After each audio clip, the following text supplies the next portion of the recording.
week series, I'm going to show you my 14 favorite stitches to do while binge watching your favorite TV show or your favorite Netflix series or Amazon Prime or HBO or Stars or Hulu. The list goes on and on.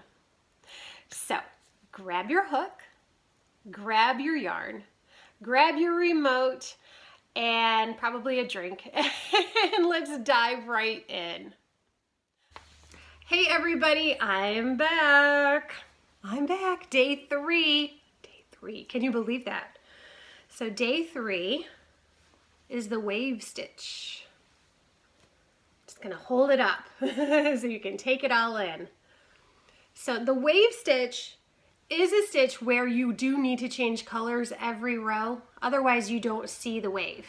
If there wasn't for that beige in between the colors, you wouldn't even notice the wave stitch. But it's a simple stitch to make. It really is. This is a blanket that I actually made for my father-in-law for Father's Day. He's in a nursing home now and it's so hot there. He can't use it anymore. It's just too hot for him. So he had me bring it home. But I loved making this, and it really is very mindless. It's just single crochet, half double crochet, double crochet, and then back down again. It's really easy, really mindless, and definitely binge worthy. And it's so pretty. All right, everybody. I'll see you tomorrow for another binge worthy crochet stitch. Until then, have a great day. Bye.